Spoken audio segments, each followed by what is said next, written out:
Praise the Lord. கர்த்தருடைய நாமத்துக்கு மகிமை உண்டாவதாக. தினம் ஒரு வசனம் இந்த நிகழ்ச்சிக்கு உங்களை கர்த்தருக்குள்ளே அன்போடு வரவேற்கிறேன். நீதிமொழிகள் 10ஆம் அதிகாரம் 22ஆம் வசனம் இப்படி சொல்லுகிறது: கர்த்தருடைய ஆசீர்வாதம் ஐஸ்வர்யத்தை தரும், அதனோடு அவர் வேதனையை கூட்டார் என்று சொல்லி, நமக்கு ஆசீர்வாதத்தை வரவித்து கொள்ள நம்முடைய மூளை அறிவினாலே, நம்முடைய ஞானத்தினாலே, அல்லது நம்முடைய ஒரு ஆழ்ந்த உழைப்பினாலே நமக்கு அநேக பணங்களை, அநேக காரியங்களை நாம் சம்பாதித்துக் கொள்கிறோம். அதிலே சுகம் இருக்கிறதா, சமாதானம் இருக்கிறதா என்று பார்க்க போனால் அது நிச்சயமாக இல்லை. ஏன் என்று சொன்னால், நாம நினைக்கிறோம், நான் உழைக்கிறேன், நான் சம்பாதிக்கிறேன்,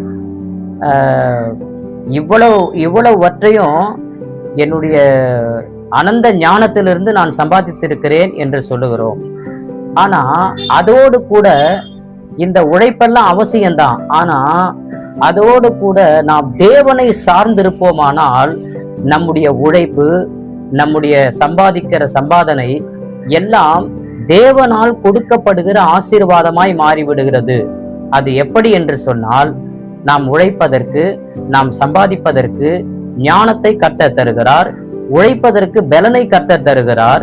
இதை உணர்ந்து கர்த்தருக்குள்ளே நீர் என்னை ஆசீர்வதியும் என்று நாம் சொல்லுவோமானால் நிச்சயமாகவே தேவன் நம்மை ஆசீர்வதிப்பார். அதிலே வேதனை இருக்காது.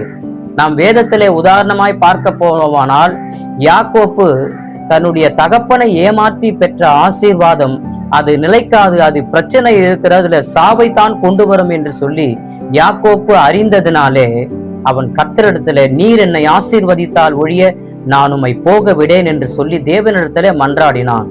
மன்றாடினதாலே கர்த்தர் அவனை ஆசீர்வதித்தார். அவன் பலுகி பெருகினான். யாக்கோப்பை கர்த்தர் ஆசீர்வதித்தார். எனவே கர்த்தருடைய பாதத்திலே உட்கார்ந்து நீர் என்னை ஆசீர்வதியும் என்று சொல்லுவோமானால் கர்த்தருடைய ஆசீர்வாதம் நமக்கு ஐஸ்வர்யத்தை மாத்திரமே தரும், அதனோடு வேதனை இருக்காது. எனவே கர்த்தருடைய ஆசீர்வாதம் ஐஸ்வர்யம் மாத்திரமே. இதை உணர்ந்து ஆசீர்வாதத்தை கேட்க கர்த்தருடைய பாதத்திலே அமர்ந்திருப்போமா? கர்த்தர் உங்களை ஆசீர்வதிப்பாராக. ஆமேன்.